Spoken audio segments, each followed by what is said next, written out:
I'm Harry Potter.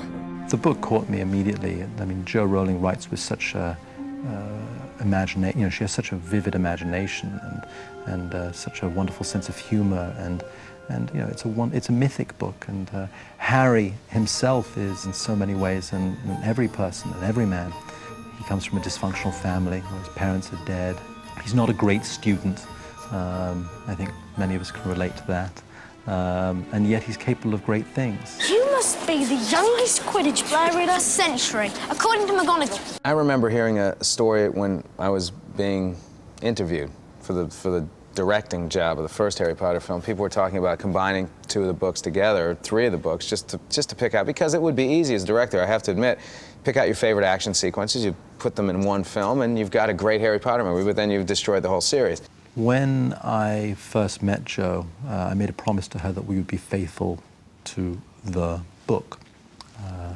And that was of paramount importance to myself and Steve Clovis when he was hired and Chris Columbus when he was hired. This has probably been the most challenging thing I've done, because to condense the book is extremely difficult. And then there's a certain amount of care you have to take in terms of selecting those moments you want to be in the movie so that they'll represent the entire book. There's been some criticism from certain people that we've been too faithful to the book. My feeling is if you're a fan of the book, you need to be faithful. If you love something, you should be faithful to it. I can't think of anything I've written where they said that's impossible.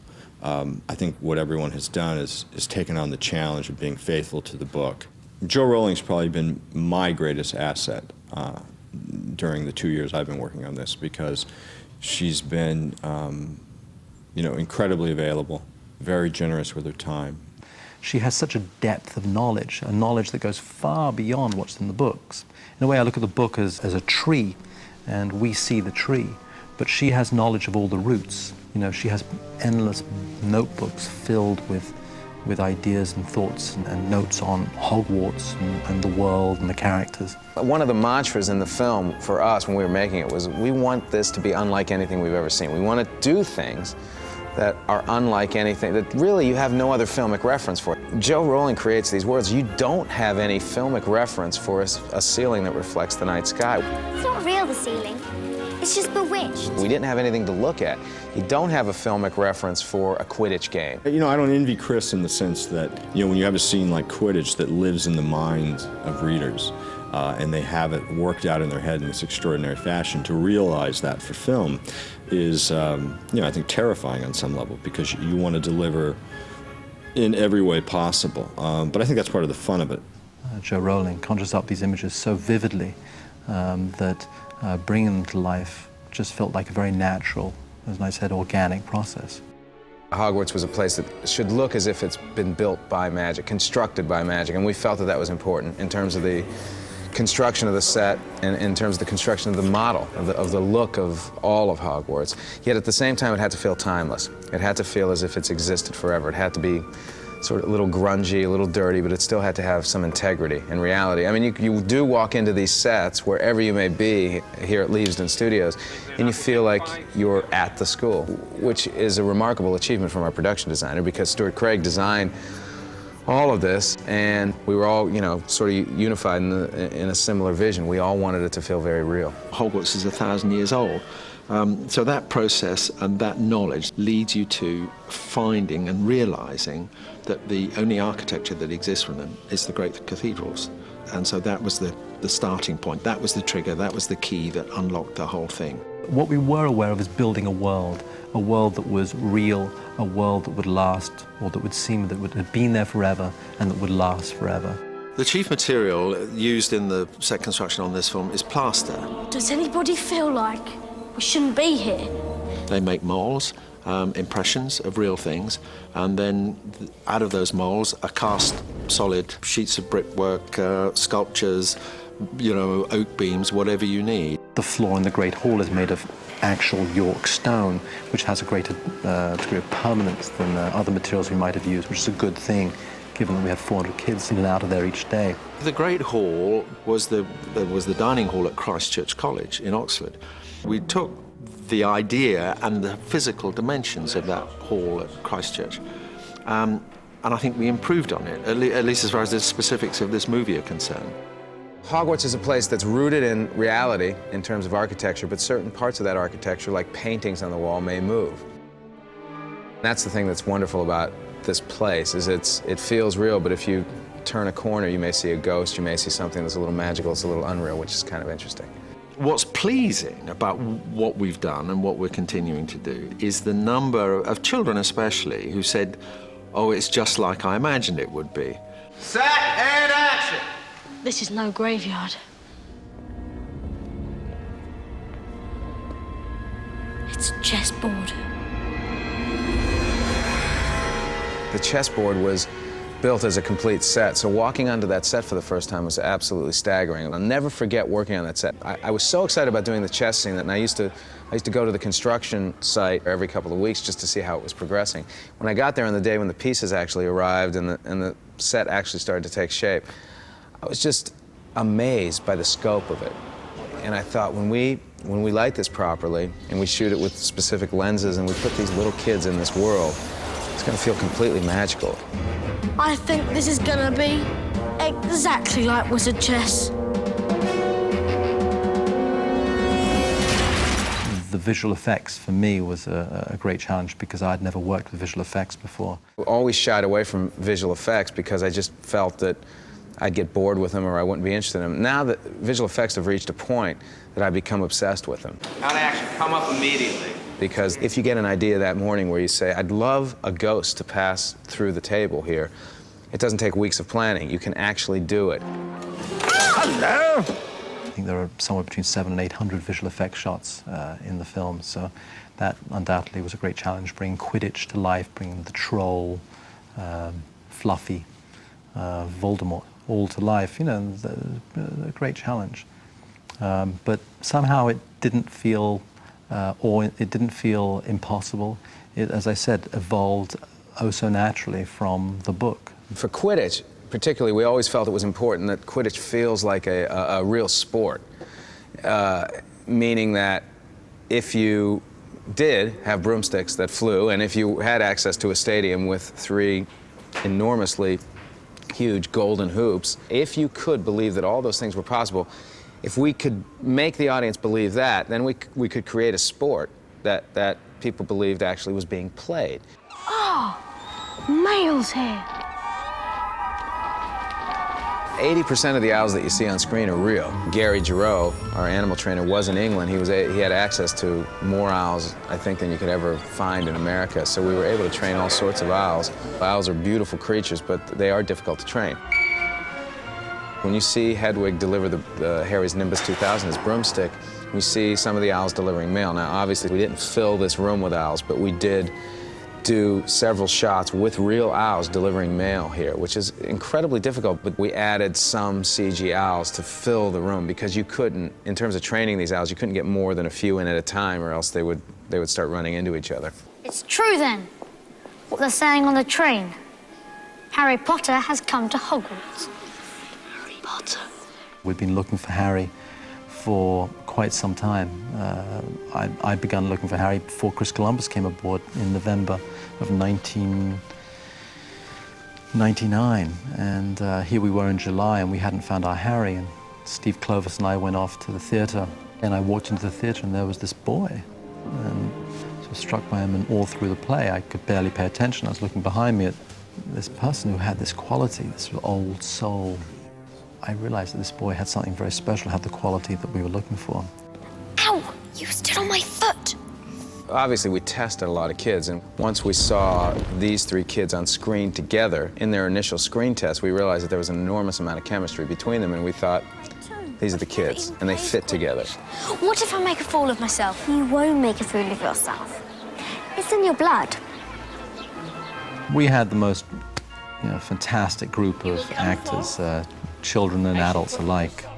Once those kids got together and once they formed that bond, the chemistry only intensified. And it was the 3 of them and then all of the other kids who were together on the set every day. They just immediately became their characters and hit it off. At Hogwarts, we have our very own school. We educate each and every child that works on the film, from the doubles to the stand-ins, the extras, and Dan, Rupert, and Emma, the three principal kids. Come on, guys. This one will be the last day, no matter what happens. Focus. One of the challenges we had to face was making this film on a schedule when you only had your lead actors on set for 4 to 4.5 hours a day. The children were allowed on site at the studio for 9.5 hours a day. Of that, 3 hours were given over to education, which was often one-on-one tutorials. An hour for lunch, 15-minute breaks every hour. And that meant that we essentially had the kids for 4.5 hours a day, which is tough. But we had brilliant kids, and they did really well.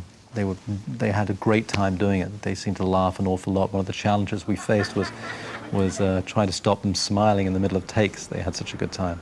I like working with kids because they're very enthusiastic about being here. You take these 3 kids in the film, and the 3 of them together have such an enthusiasm about being on the set, about being involved in the world, that they're willing to give 150%. You can't let them down. I can't be sitting in the background on my chair just yelling action and cutting and not involving myself. I like to become an active participant in what's going on. Set, and action!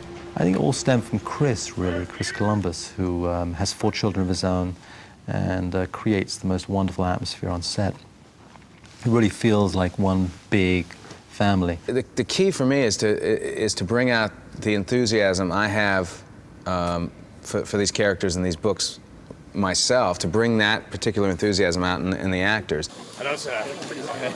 And in doing that, you have to feel a certain love for actors. I personally love working with actors. That was the first thing that brought me into filmmaking. I wanted to work with actors. We were just a bit too eager that time. Had tremendous energy. I didn't even get to Yeah, I was terrified.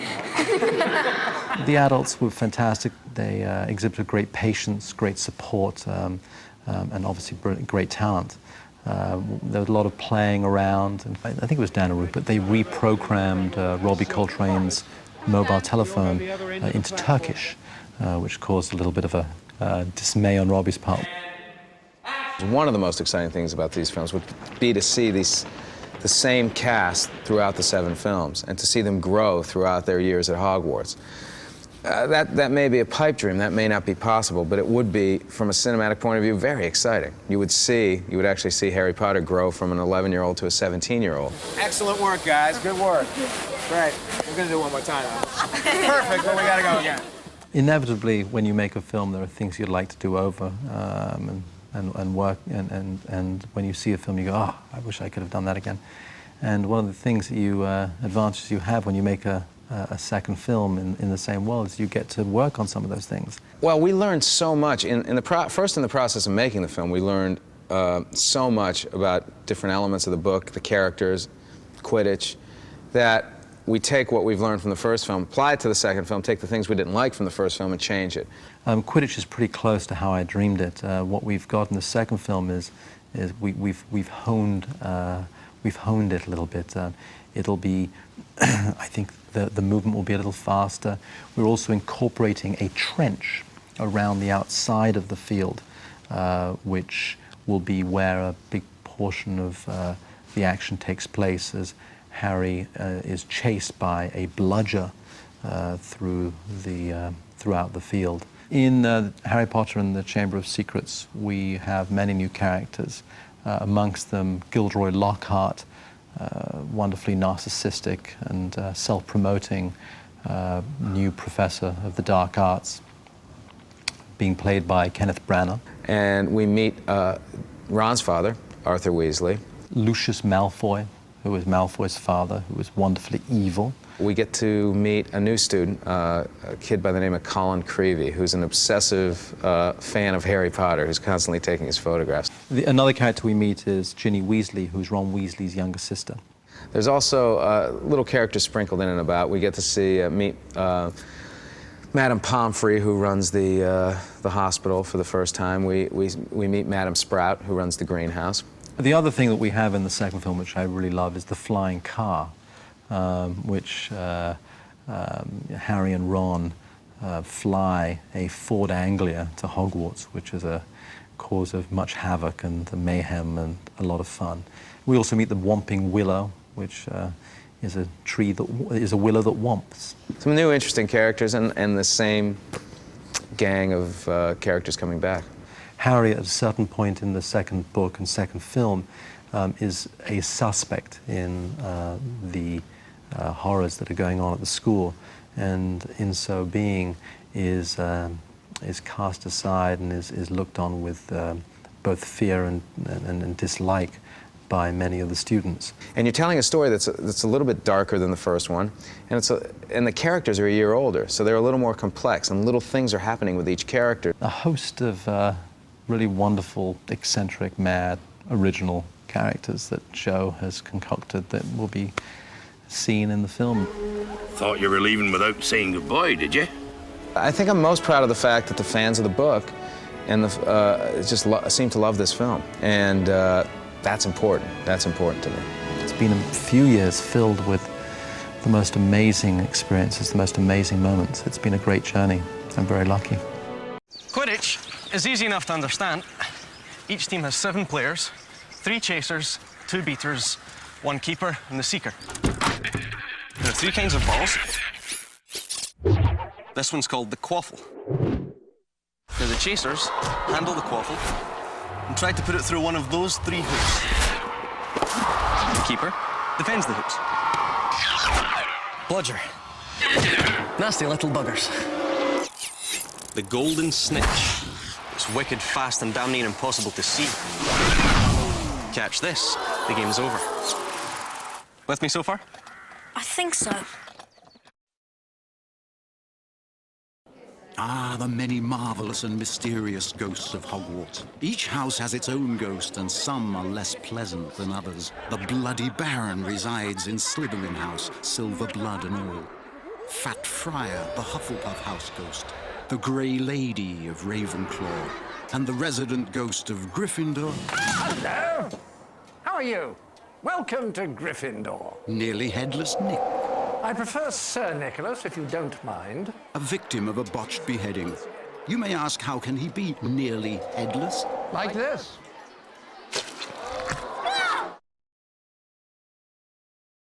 According to dragon breeding for pleasure and profit, you must keep your dragon egg in fire to simulate his mother's fiery breath. Upon hatching, feed him from a bucket of brandy mixed with chicken blood every half hour. Bless him, look, he knows his mummy. As your dragon grows, he or she will need lots of love. And lots of rats. And eventually, lots of room. Ooh!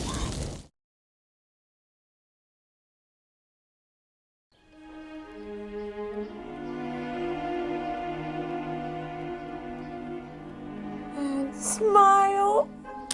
Oh, Vernon, just look at him. I can't believe it. In just a week, he'll be off to Smeltings. Caveat Smeltonia. Proudest moment of my life. Will I have to wear that too? What? You go to Smeltings?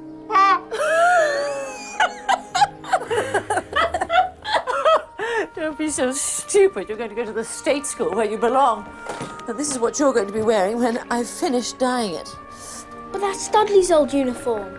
It'll fit me like bits of old elephant skin. It'll fit you well enough. Go and get the post.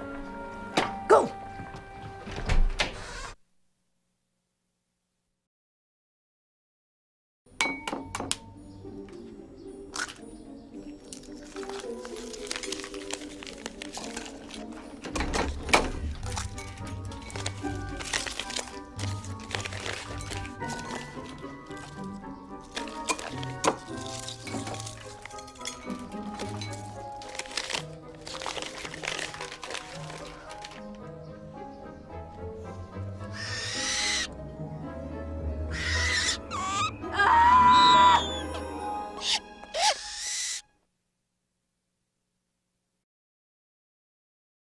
First year students will require 3 sets of plain work robes, 1 wand, Essential bit of equipment, Harry. 1 pair of dragon hide gloves. Hagrid, do they mean from a real dragon? Well, they don't mean a penguin, do they? Crikey. I'd love a dragon. You'd like a dragon? Vastly misunderstood beasts, Harry. Vastly misunderstood.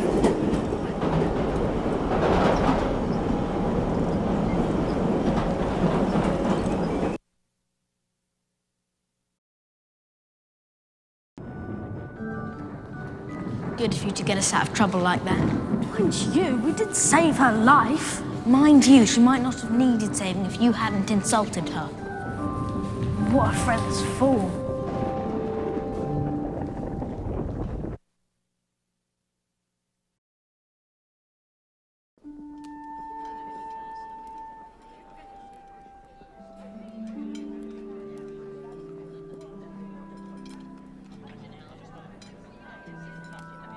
Do you like yours, Ron?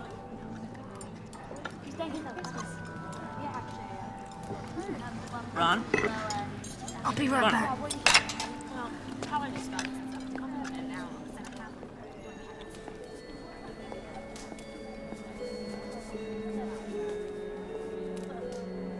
Want to play chess?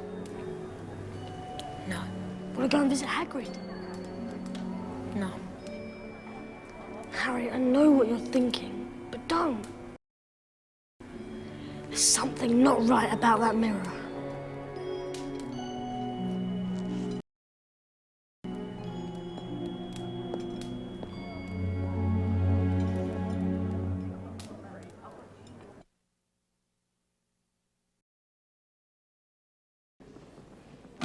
Hi, Hedwig. Look at you, playing with your cards. Pathetic. We've got final exams coming up soon. I'm ready. Ask me any question. All right. What are the 3 most crucial ingredients in a forgetfulness potion? Forgot. And what, may I ask, do you plan to do if this comes up in the final exam? Copy off you? No, you won't. Besides, according to Professor McGonagall, we're to be given special quills, bewitched with an anti-cheating spell. That's insulting. It's as if they don't trust us. Dumbledore again.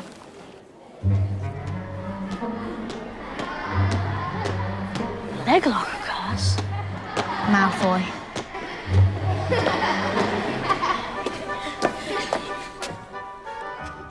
You have got to start standing up to people, Neville. How? I can barely stand at all. I'll do the counter curse. No, that's all I need. You to set my bloody kneecaps on fire. I don't appreciate the insinuation, Longbottom. Besides, if anyone cares to notice, my eyebrows have completely grown back.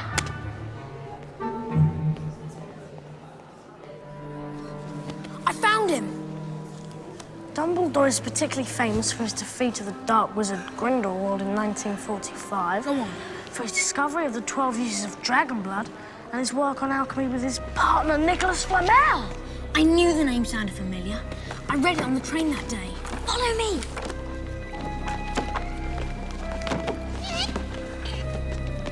Hey, wait. Where are you going? What about the counter curse?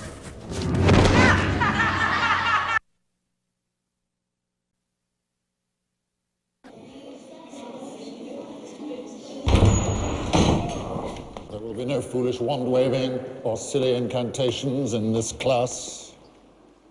As such, I don't expect many of you to appreciate the subtle science and exact art that is potion-making. However, for those select few who possess the predisposition, I can teach you how to bewitch the mind and ensnare the senses. I can tell you how to bottle fame, brew glory, and even put a stopper in death.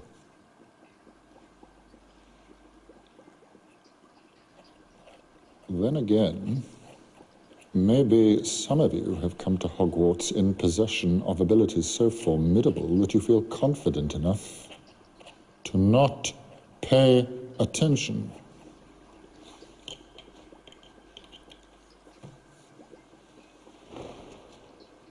Mr. Potter, our new celebrity. Tell me, what would I get if I added powdered root of asphodel to an infusion of wormwood? You don't know? Well, let's try again. Where, Mr. Potter, would you look if I asked you to find me a bezoar? I don't know, sir. And what is the difference between monkshood and wolfbane? I don't know, sir. Pity. Clearly, fame isn't everything, is it, Mr. Potter? Clearly, Hermione knows. Seems a pity not to ask her. Silence.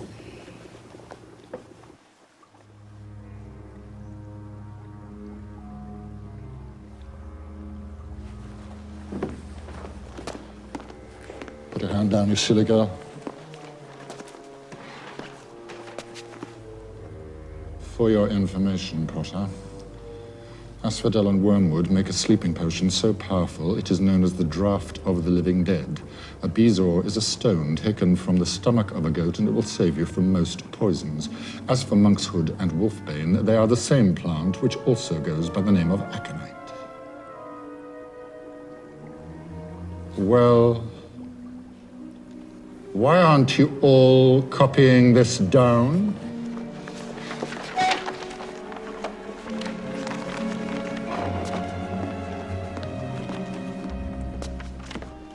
Gryffindors, note that 5 points will be taken from your house for your classmates' cheek.